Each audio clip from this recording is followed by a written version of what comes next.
గంజాయి మత్తు నుంచి యువతను విముక్తి చేసేందుకు పోలీసులు కొత్త మార్గాన్ని ఎంచుకున్నారు. డ్రగ్ పాజిటివ్ వచ్చిన వారితో యోగాంధ్ర పోలీస్ టీంలో భాగస్వాములను చేశారు. యోగాతో వారిలో ఆత్మస్థైర్యం పెంచి మత్తును వీడే విధంగా చేసేందుకు, వారిలో పరివర్తన తీసుకువచ్చేందుకు పోలీసులు కార్యాచరణ ప్రారంభించారు.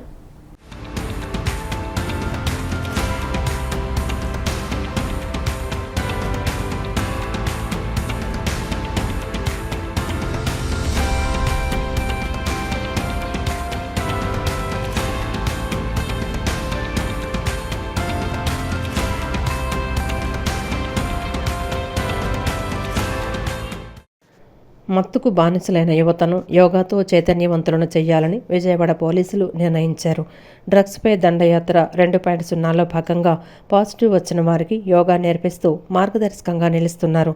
అంతర్జాతీయ యోగా దినోత్సవం వేడుకల్లో భాగంగా పోలీసులు ఈ కార్యక్రమానికి శ్రీకారం చుట్టారు. సుమారు 4,000 మంది పోలీసులు యోగాంధ్రలో పాల్గొని యోగాసనాలు వేశారు. ఇందులో 1000 మంది డ్రగ్స్ టెస్ట్ పాజిటివ్ వచ్చిన వారు ఉన్నారు.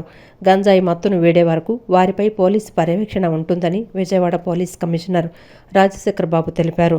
డ్రగ్స్పై దండయాత్ర 2.0 పేరుతో కూటమి ప్రభుత్వం మత్తుపై ఉక్కుపాదం మోపింది. విజయవాడ కమిషనరేట్ పరిధిలో 150కు పైగా హాట్స్పాట్లను పోలీసులు గుర్తించారు. 3,000 మందికి డ్రగ్స్ పరీక్షలు నిర్వహించగా 1,200 మందికి పాజిటివ్ వచ్చింది. వారి కుటుంబ సభ్యులతో కలిసి పోలీసులు కౌన్సిలింగ్ ఇచ్చారు. అజిత్ వారు ఈరోజు ఆర్గనైజ్ చేయమని వారు చెప్పడం జరిగింది.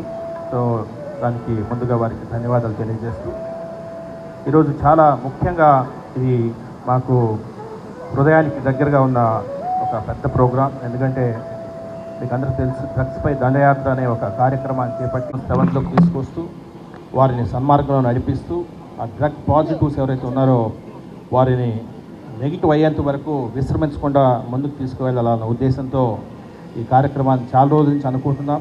ఒక యోగా ప్రోగ్రామ్ని స్టార్ట్ చేస్తే బాగుంటుంది వీళ్ళకని చెప్పేసి అనుకున్నాం. అందులో భాగంగా ఈరోజు యోగాంధ్ర కార్యక్రమంలో భాగంగా అవకాశం 2 కలిసి రావడం చాలా సంతోషం. ఈరోజు ఇక్కడ దాదాపు 1000 పైచిలకు డ్రగ్ పాజిటివ్స్ ఇక్కడ ఉన్నారు. వారందరూ కూడా గత 1 మంత్ నుంచి వారందరినీ కూడా హెల్త్ డిపార్ట్మెంట్, అదేవిధంగా పోలీస్ శాఖ, జిల్లా అడ్మినిస్ట్రేషన్ అంతా కలిసి ఒక బ్రహ్మాండంగా వారిని తీర్చిదిద్దేలాగా, సంస్కరించేలాగా చేస్తున్నాము. ఈ 21 జూన్ నెలలో ఏదైతే చివరి రోజు ఉందో ఆ రోజులో కూడా వీళ్ళందరినీ కూడా ఆ రోజు అంటే జూన్ 20న వీరందరినీ కూడా ఒకసారి మళ్ళీ టెస్ట్ చేసి, ఎందుకంటే దాదాపు 2 మంత్స్ నుంచి వీరిని మనము చూస్తున్నాము. వాళ్ళందరూ కూడా డ్రగ్ నెగిటివ్స్ అవుతారని చెప్పేసి ఆశిస్తున్నాము. అటువంటి ఒక బ్రహ్మాండమైన మార్పుకు శ్రీకారం చుట్టే క్రమంలో యోగాంధ్ర అనే కార్యక్రమం రావడం చాలా సంతోషం. ఈ కార్యక్రమానికి అతిరథ మహారథులందరూ ఇచ్చేశారు. జిల్లా అడ్మినిస్ట్రేషన్ అంతా కూడా కదిలింది. పోలీస్ శాఖకు సహాయ సహకారం అందించిన దానికి వారందరికీ కూడా ధన్యవాదాలు తెలియజేస్తూ, ముఖ్యంగా ఇంత పెద్ద కార్యక్రమం, ఇంత పెద్ద లాజిస్టిక్స్ ఏర్పాటు చేయాలంటే మనకు ప్రజల నుంచి చాలా, పోలీస్ శాఖకు చాలా సహాయ సహకారాలు అవసరం. అటువంటి మార్ట్స్ చంటి గారు వారు ఇంత భారీ ప్రోగ్రాంకి పోలీస్ శాఖకి వారు మాకు సహాయ సహకారం అందజేయడం ఈ డయాస్ కావచ్చు. వారిని మత్తు నుంచి విముక్తి చేసేందుకు వైద్యుల సూచనలతో చికిత్స, యోగాభ్యాసం చేయించాలని నిర్ణయించారు. ముందుగా 15 రోజుల పాటు వారికి యోగాసనాలు వేయటం నేర్పుతారు. అనంతరం స్థానిక పోలీస్ స్టేషన్ సిబ్బంది వారి కదలికలపై నిఘా ఉంచుతారు. డ్రగ్స్ విక్రయాలు, రవాణా నిర్మూలనతో పాటు డ్రగ్స్కు బానిసలైన వారిలో పరివర్తన తేవడం పోలీసులు లక్ష్యంగా పెట్టుకున్నారు. యోగాభ్యాసం ద్వారా క్రమంగా డ్రగ్స్ బాధితుల్లో ఖచ్చితంగా మార్పు వస్తుందని భావిస్తున్నారు.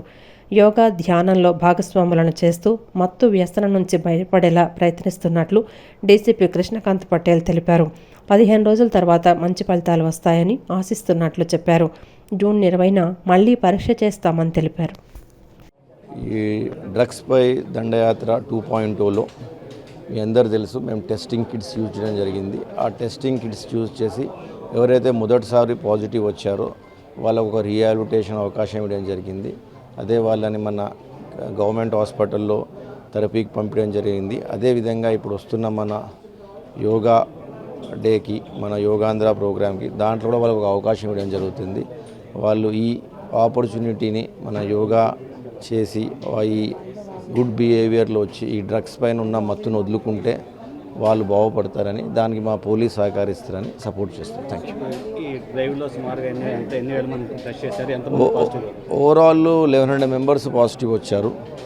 దాంట్లో ఒక 800 members are first time users.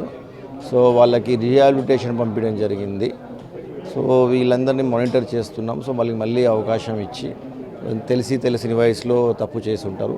So వాళ్ళు మళ్ళీ ఫ్యూచర్ ఖరాబ్ అవ్వకుండా వాళ్ళకి గైడ్ చేస్తారు. సార్ ఇటీవల సిపి గారు వాళ్ళని పిలిపించి కౌన్సిలింగ్ కూడా చేశారు కదా సార్, కౌన్సిలింగ్లో వాళ్ళు ఏ విధంగా మోటివేట్ చేశారు, ఏం చెప్పారు సార్? కౌన్సిలింగ్లో అదే చెప్పారు, ఈ మత్తు పదార్థాలు ఉంటే ఫ్యూచర్ వాళ్ళకి స్పాయిల్ అవుతుంది. అన్ని చిన్న వయసు, వాళ్ళకి ఏదైనా ఉపాధి కావాలన్నా వాళ్ళకి హెల్ప్ చేయడం జరుగుతుంది. సో వాళ్ళ లైఫ్ని వాళ్ళకి హెల్త్ని చూసుకోవాలని మోటివేట్ చేయాలి.